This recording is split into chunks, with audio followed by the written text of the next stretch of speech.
Université Chouaib Doukhali El Jadida, Faculté des Lettres et des Sciences Humaines, Département de langue et littérature française, Filière Études françaises, Présentation de la filière. Alors, dans cette présentation, je vais parler d'abord de l'enseignement au sein de la filière études françaises. Et ensuite, je vais parler des diplômes qui sont délivrés à l'issue de la formation en langue et littérature française. Je vais, dans un autre point, parler de l'enseignement modulaire. Et enfin, je vais parler des examens et des validations. Donc, pour commencer cette première présentation, je vais dire tout simplement que la formation au sein de la filière délivre deux types de diplômes. Un premier diplôme qu'on appelle le DUG, diplôme des études universitaires générales, au bout de 2 années, et la licence au bout de 3 années. Alors, le système modulaire appartient à ce qu'on appelle le LMD. C'est le système universitaire actuellement adopté au Maroc, qui présente les études supérieures selon trois niveaux. Le L c'est la licence, c'est-à-dire les 3 années après le bac. Le M est le master, donc 2 années de formation après la licence, et puis le doctorat normalement en 4 ou en 5 ans, ou en 5 années. Donc voilà, LMD, ce sont les initiales du système licence, master, doctorat.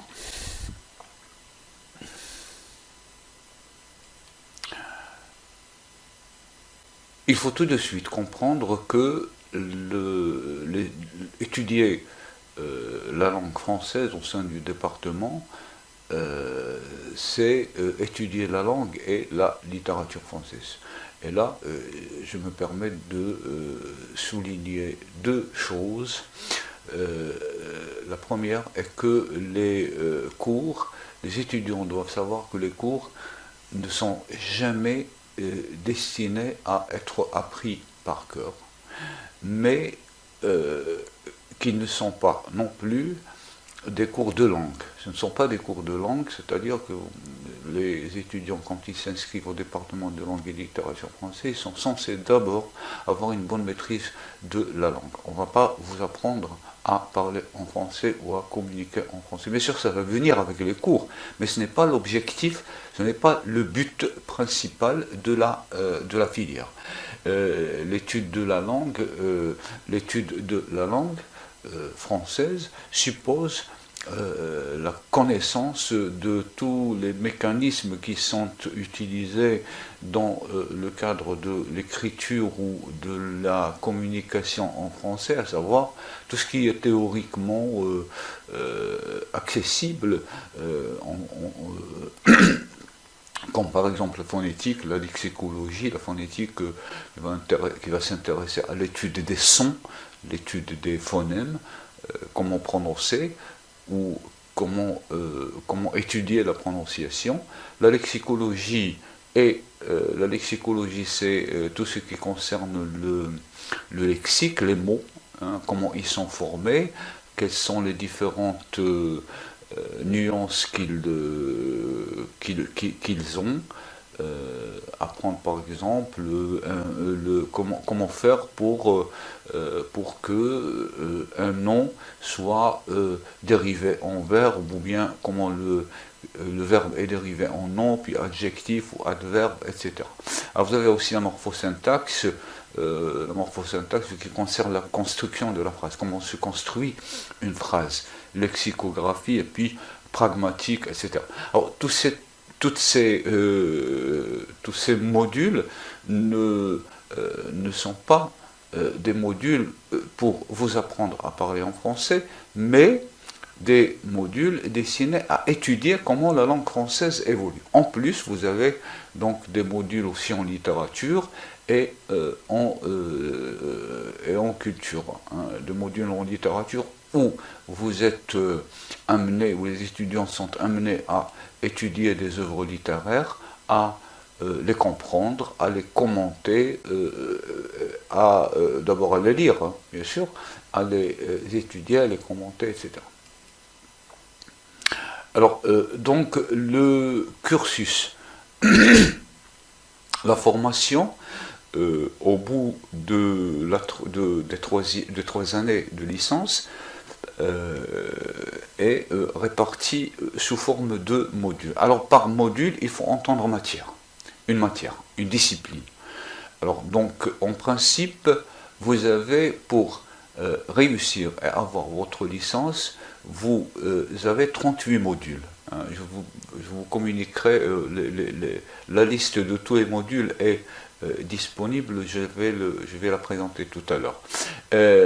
Avec le rythme de 3 heures par semaine. C'est-à-dire que si vous comptez bien, vous avez donc en première année et au semestre 1, 7 modules, au semestre 2, 7 modules aussi, nous sommes toujours en première année, en deuxième année, semestre 1, 6 modules, semestre 2, 6 modules aussi, en troisième année, premier semestre 1, 6 modules, et semestre 2, 6 modules. Alors, donc, si vous calculez, nous avons donc première année 14 modules, deuxième année 12 modules, troisième année 12 modules, ça veut dire 38 modules en tout, avec un volume horaire de 3 heures hebdomadaires chacun.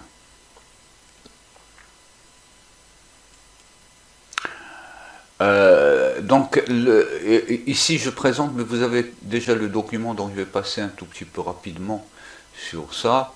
Voilà ce que vous allez étudier en première année.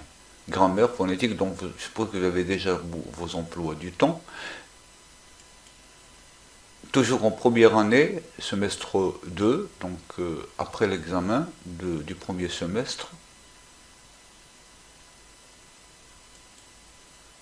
Deuxième année, semestre 3. Alors tout ça, il y a un document hein, qui sera mis à votre disposition. Je suppose que il se trouve déjà dans le livret de l'étudiant.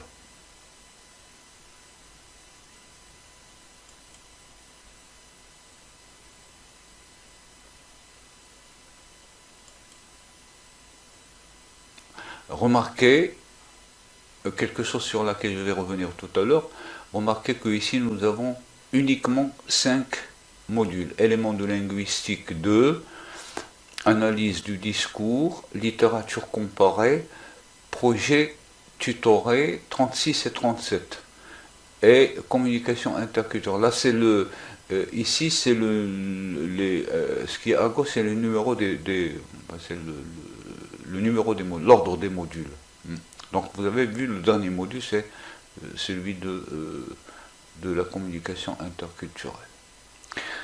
Alors, cette répartition est très importante, il faut la retenir, parce que je dis très brièvement que la réussite pour avoir sa licence, chacun de ces modules doit être validé. Qu'est-ce que ça veut dire validé? C'est-à-dire dans chacun de ces modules, vous devez avoir une note égale ou supérieure à 10. Vous devez avoir votre moyenne pour chaque module. 38 modules, donc ils sont répartis en 3 années, et il faut les valider tous pour avoir votre licence, dans le système actuel.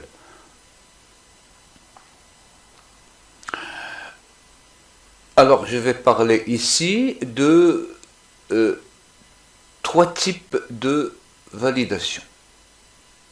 validation, ça veut dire comment réussir un semestre, ou comment réussir comment valider un module. Alors donc d'abord la validation du module. Alors la validation du module se fait, comme je viens de le dire, un module c'est un cours. La validation du module se fait lorsque vous avez obtenu une note égale ou supérieure à 10. Donc, par exemple, si vous avez regardé dans le module phonétique, vous devez avoir 10 sur 20. Une moyenne de 10 sur 20, au moins. Si vous avez plus, c'est tant mieux. On parle aussi de validation du semestre. Alors la validation du semestre, c'est lorsque vous avez, dans tous les modules, obtenu une note égale ou supérieure à 10 sur 20. Lorsque vous avez 10 ou plus dans chaque module, la moyenne générale va vous donner 10 ou plus et vous validez votre semestre. Donc au niveau de la première année, vous devez valider le premier semestre.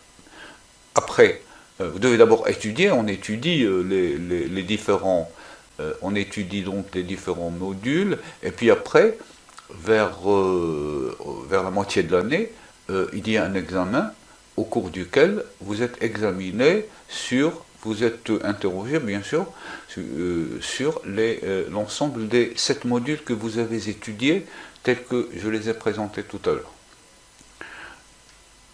Ensuite, vous entamez le S2, le semestre 2, mais le semestre 2, par rapport à la validation, il n'a pas beaucoup de rapport, avec le premier semestre. C'est-à-dire que même si vous n'avez rien validé, même si vous n'avez pas réussi au semestre 1, vous étudiez quand même le semestre 2. Ainsi de suite. Même si vous passez par exemple au semestre 3, automatiquement, vous allez aussi étudier au semestre 4. Alors, qu'est-ce qui va se passer si vous avez une note inférieure à 10 dans un module? Alors, à ce moment-là, on va parler de compensation. Compensation. La compensation, ça veut dire quoi? Ça veut dire que lorsque vous avez fini tous vos examens du semestre, on fait le total de tous les points que vous avez obtenus module par module, et deux choses. Un, si vous avez, au niveau de la moyenne générale, une note égale ou supérieure à 10, et, deuxième condition, si vous n'avez pas de note éliminatoire, alors la note, j'ouvre une parenthèse, la note éliminatoire, c'est une note qui est inférieure à 5. Inférieure, ça veut dire moins de 5. Si dans un module, vous avez une note inférieure à 5, c'est une note éliminatoire. Donc, je répète, vous avez en moyenne générale 10 au moins 10, donc une note égale ou supérieure à 10, en moyenne générale. Vous n'avez pas de note éliminatoire. D'accord? Donc on va regarder les modules où vous n'avez pas la moyenne et on va les ajouter aux modules où vous avez des points en plus pour valider les modules en question, et à ce moment-là, on passe à la deuxième validation, vous validez le semestre. C'est ce qu'on appelle la compensation. Valider avec compensation, valider un module avec compensation, ou 2 modules ou 3 modules, c'est égal. Alors, ça veut dire que tout simplement, les points que vous avez en plus dans un module, on les prend et on les ajoute au module où vous n'avez pas de moyenne. Mais bien sûr, il faut avoir d'abord la condition 1, qui est d'avoir une moyenne générale égale ou supérieure à 10. D'accord? Et deuxième condition, il ne faut pas avoir de note éliminatoire. C'est-à-dire 4,5, 3, 2, 1, 0. Alors, je précise une chose, vous avez deux sessions, vous avez une session normale, un examen normal, et puis une session de rattrapage. Alors, faites attention parce que la session de rattrapage vous permet, bien sûr, de revenir pour valider, pour avoir la moyenne dans les modules où vous n'avez pas de moyenne, sauf si vous avez un 0 dans un module. Si vous avez un 0 dans un module, ou si vous avez été absent dans un module sans justification, vous n'avez pas le droit de passer au rattrapage. Automatiquement, ce module n'est pas validé. Et donc, si ce module n'est pas validé, vous gardez vos notes dans les autres modules et le semestre non plus ne peut pas être validé. Parce que, bien sûr, là on est dans la note éliminatoire. Une absence injustifiée est une note éliminatoire. Il ne vous permet pas de parler de compensation. Ce que nous avons fait au niveau du semestre, ce qu'on appelle la validation intersemestrielle, c'est-à-dire à l'intérieur du semestre, ou intrasemestriel, pardon, et qui, ce que je viens d'expliquer pour le semestre, s'applique aussi pour l'année. C'est-à-dire que vous avez votre moyenne, par exemple, au niveau de S1. Et vous avez des plus ampleurs. La moyenne, hein, je parle de la moyenne. Vous avez donc validé avec une moyenne générale de 10 avec des points en plus. D'accord? On va dire par exemple 11. Vous avez validé avec 11. Alors on vous garde ce 1, ce point, on vous le garde. Et quand vous passez le semestre suivant, le semestre 2, si vous avez besoin de ce point, on vous le rend. Si vous avez par exemple validé le semestre, hein, si vous avez validé le semestre avec par exemple seulement 9, la moyenne générale, hein, donc avec toujours les mêmes conditions, hein, il faut avoir 10, il ne faut pas avoir de note éliminatoire qui est la note inférieure à 5. Donc si vous avez 11 au semestre 1, et si vous avez 9 au semestre 2, vous validez toute l'année. Et vous avez donc validation du semestre 1 et du semestre 2, et vous passez au semestre 3 et au semestre 4. Alors qu'est-ce qui va se passer si vous avez validé certains modules et que vous n'avez pas validé d'autres modules? Supposez que vous avez validé par exemple, vous avez validé tous les modules sauf le module typologie des textes narratifs. Je parle donc maintenant, c'est S1. Alors qu'est-ce qui va se passer? Ce qui va se passer, c'est que les autres modules qui ont été validés, vous avez vos points, vous les gardez, donc ils sont là, et donc ça vous donne le droit de passer en deuxième année. Ça vous donne le droit de passer en deuxième année en S3, hein, donc d'abord le S1 va correspondre à S3, donc ça vous donne le droit de passer en deuxième année, mais comme si vous aviez une dette, comme s'il y avait une dette, vous devez valider le semestre qui, comme je l'ai dit tout à l'heure, le semestre typologie des textes narratifs. Vous devez le valider. Alors comment vous allez le valider?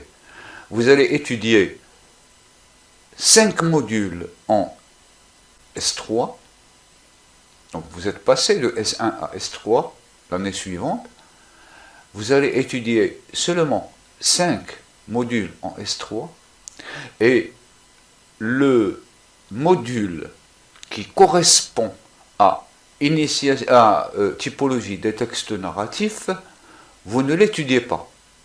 Vous allez revenir en première année, étudier le module typologie des textes narratifs. Il faut d'abord valider. Donc, vous n'avez pas le droit de vous inscrire au module analyse roman. Le module qui correspond aux typologies de textes narratifs. Donc il y a un système d'équivalence qui se trouve aussi au département sur lequel vous pouvez toujours revenir. Alors, lorsque vous avez validé un module dans un semestre, l'année suivante, vous avez la possibilité de vous inscrire dans le module correspondant. D'accord? Lorsque vous n'avez pas validé un module, l'année suivante, je parle de l'année suivante, vous ne pouvez pas étudier le module équivalent. Donc tout ça, si vous avez encore des questions, je pourrais y répondre ultérieurement. Et c'est pareil, donc le semestre 1 est lié au semestre 3, le semestre 2 est lié au semestre 4. De la même manière, le semestre 4 est lié au semestre 6 et le semestre 3 est lié au semestre 5. D'accord? Donc il y a un système d'équivalence.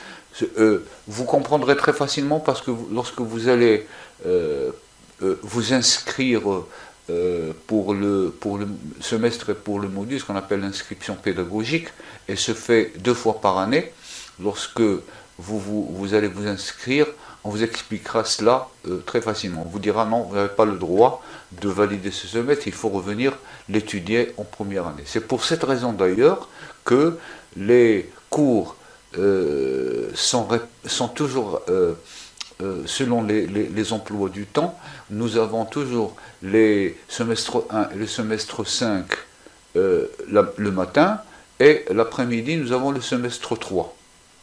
Et c'est pareil, on inverse le lendemain, le semestre 3, mardi par exemple, le semestre 3 le matin, le semestre 1 et le semestre 5 l'après-midi. Donc c'est pour permettre aux étudiants qui se trouvent soit en S5, soit en S1 et qui ont des modules en S3 d'assister aux deux cours. Alors tout ça, bien sûr, vous avez peut-être besoin d'autres explications, on vous les donnera ultérieurement.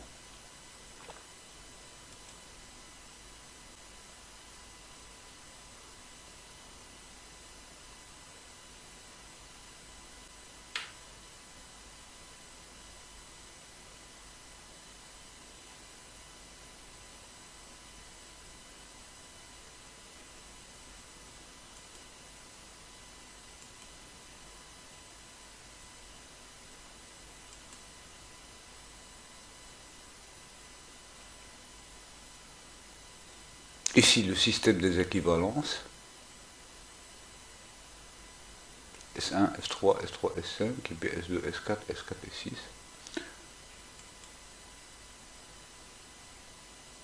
Alors, ce tableau est très intéressant, très important, il faudrait les retenir peut-être. Regardez par exemple S1, S3, S5, sur la même ligne, horizontalement. Ce qui est vertical, c'est l'année, première année, deuxième année, troisième année. Ce qui est horizontal, ce sont les semestres. Donc la première année, la troisième année. Donc, vous avez les intitulés des modules. Chaque module, chaque cours a son correspondant.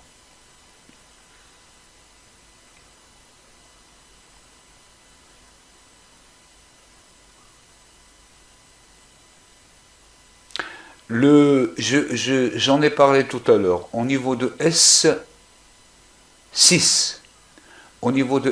vous avez un module qui s'appelle projet tutoré et qui a, si vous voulez, on peut dire qu'il a un coefficient 2. Il a coefficient 2. C'est un seul module. Alors, projet tutoré, ça veut dire c'est une recherche préparée par l'étudiant et sous la direction, donc l'étudiant va choisir un sujet sous la direction d'un professeur et va l'étudier et présenter une recherche là-dessus. Alors ce que je viens d'expliquer, et maintenant j'espère que c'est bien clair.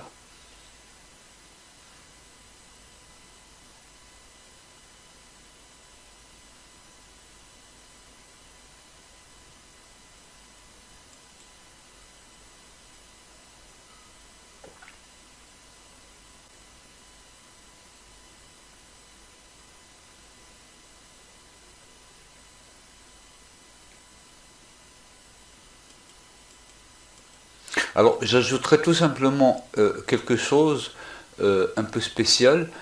Lorsque vous avez, par exemple, passé la session normale dans un examen, si vous avez 10, la note en moyenne générale, si vous avez si vous avez un 10, soit dans un module, soit en moyenne générale, surtout en moyenne générale, lorsque vous avez votre 10, vous validez votre semestre, donc vous n'avez aucun rattrapage.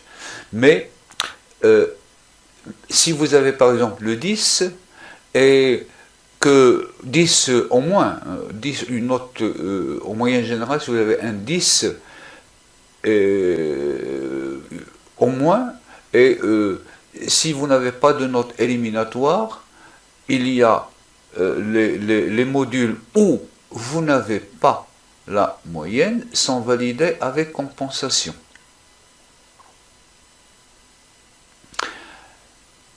Toutefois, au niveau, c'est très important, hein, au niveau de la première session, on ne vous met pas validé au résultat final. On vous met non validé, même si en principe vous avez réussi. Pourquoi? C'est pour autoriser les étudiants à subir le rattrapage ou à faire le rattrapage des modules qui sont proches de la moyenne pour améliorer leurs notes. Donc en principe ils ont réussi, mais on leur donne une deuxième chance s'ils veulent avoir plus de la note qu'ils ont obtenue en première session. Donc on leur donne cette possibilité. Tout en sachant, même si vous avez par exemple 11, si vous avez 11, vous pouvez avoir 11 et on vous met sur le résultat final non validé, ça veut dire pas réussi, pas encore réussi. Il faut être tranquille parce que vous allez automatiquement réussir, seulement on se dit que puisqu'il y a certains modules où vous avez une note un peu mauvaise, donc on vous donne une deuxième chance, peut-être que vous allez avoir une note meilleure. Et lorsque vous passez cet examen, bien sûr, on va garder la meilleure note. Ça veut dire si vous avez par exemple 9 en première session, et que lors de la deuxième session, vous avez un 7, on prend en considération le 9 qui est la note supérieure et non pas le 7 que vous avez obtenu. Par contre, si vous avez par exemple un 5 en première session, si vous avez bien travaillé le module et que lors du rattrapage vous avez un 9, on vous met un 9. Donc on prend toujours la meilleure note, la note supérieure, bien sûr pour favoriser l'étudiant.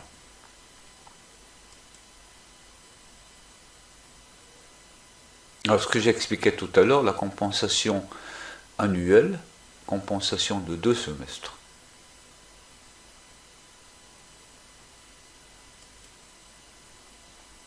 Alors ici, c'est tout simplement des exemples. Vous pouvez arrêter la vidéo et le regarder tranquillement.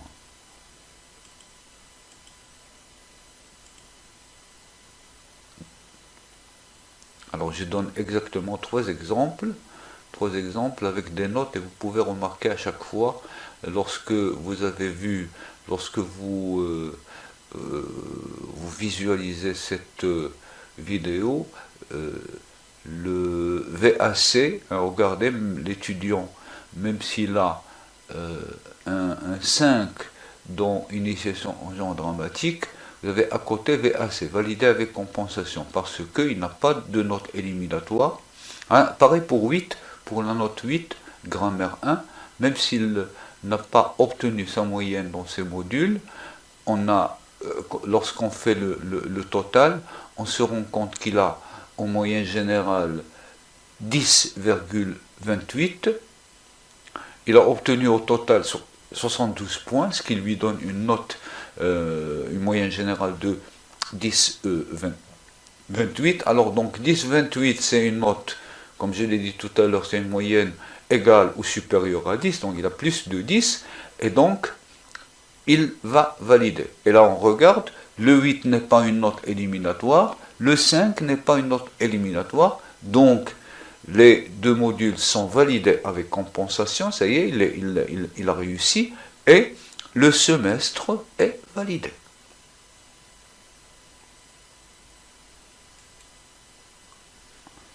Voilà, c'est juste l'explication de ce qu'on appelle la compensation.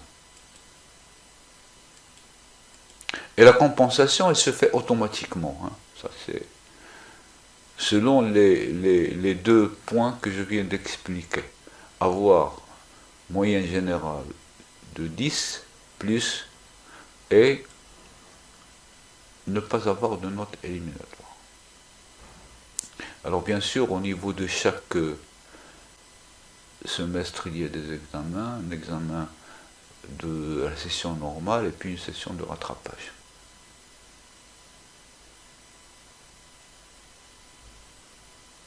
Voilà, c'est ce que j'ai dit tout à l'heure. Lorsque les résultats sont affichés, la compensation n'est pas montrée. Vous avez tout simplement, c'est comme vous pouvez avoir par exemple 12 en moyenne générale et ne pas avoir de notes éliminatoires, mais comme vous avez dans un module 7, alors vous avez le résultat négatif, non valide. Donc, ça c'est la première session. Lorsque vous revenez dans la deuxième session, vous pouvez d'abord, vous avez la possibilité donc de repasser l'examen dans ce module où vous avez par exemple un 7 pour essayer d'avoir 10 ou plus. Et donc, si vous avez amélioré votre note, on va la retenir. Si vous ne l'avez pas amélioré, donc on va garder le 7 et vous validez le semestre parce que vous avez votre moyenne.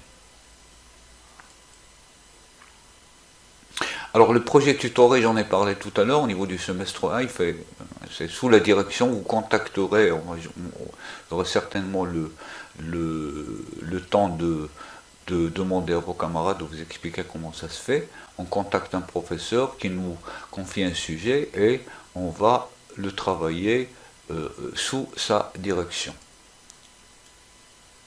Alors, s'il vous plaît, quelques conseils.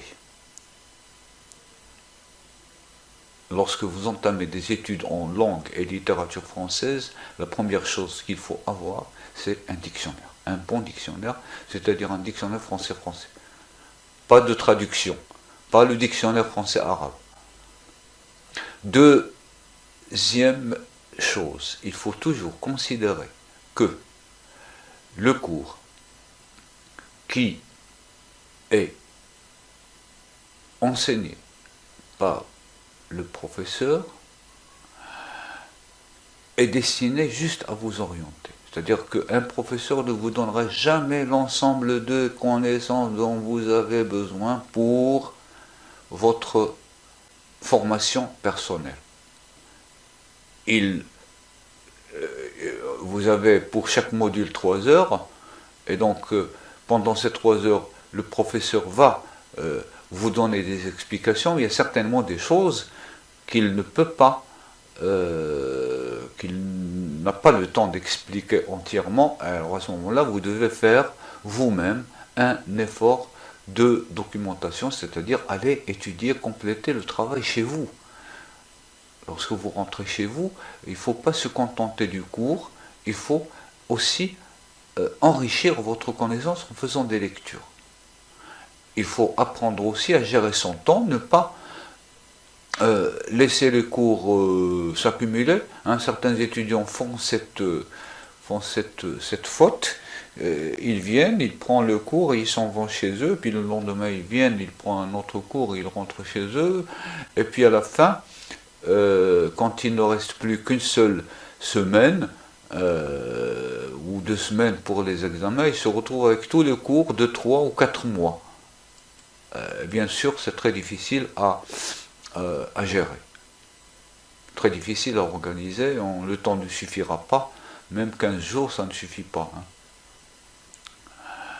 Troisième chose, et ça c'est très important, pour ça que je l'ai répété 3 fois, il faut lire en français. Lecture, lecture, lecture, lecture. lecture, ça doit devenir votre drogue, en quelque sorte. Ça doit devenir une habitude. Il ne faut pas arrêter de lire. Lisez les grandes œuvres, lisez les œuvres littéraires très connues. Les professeurs les enseignants vont certainement vous en parler. Et n'arrêtez jamais de faire cette délecture. Alors, bien sûr, il y a une bibliothèque à la faculté à laquelle vous pouvez toujours vous adresser pour avoir des références, pour avoir des livres, hein, pour emprunter des livres. Mais il y a aussi Internet. Et Internet, bien sûr, ça devient de plus en plus utile dans la vie d'un étudiant, dans la vie de quelqu'un qui s'intéresse à la recherche. Mais il faut essayer surtout de fréquenter les bonnes adresses électroniques. Pas n'importe quel site, pas n'importe quelle page web. Alors je vous donne ici quelques conseils pour voir ces sites. Il suffit donc de vous rendre sur eux. Vous allez vous rendre compte qu'il y a des textes, il y a des articles, il y a des livres, il y a exactement pratiquement tout ce que vous voulez. Il suffit donc de rentrer dans l'un de ces sites et vous allez trouver les références dont vous avez besoin. Toutefois, j'ai mis une note un peu particulière en ce qui concerne le dernier lien, le dernier site, Kern.info. Alors, Kern.info, c'est un site où on peut entrer, normalement, on entre dans ce site, mais on ne peut pas prendre les articles, parce qu'il faut les payer. Alors, notre faculté a contracté à un abonnement avec ce site. Seulement, cet abonnement, il ne peut être valable que lorsque vous êtes connecté à partir de la faculté. Alors il y a le Wi-Fi, il couvre une bonne partie de la faculté. Lorsque vous avez votre téléphone portable, hein, vous connectez, vous connectez facilement sur le Wi-Fi de la fac.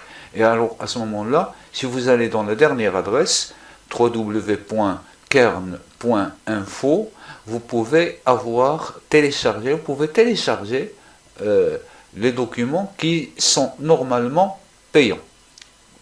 Normalement pour les autres, si vous êtes chez vous, et si vous vous connectez à ce site, et si vous voulez un article ou une référence, bien on ne vous la donne pas, il faut la payer.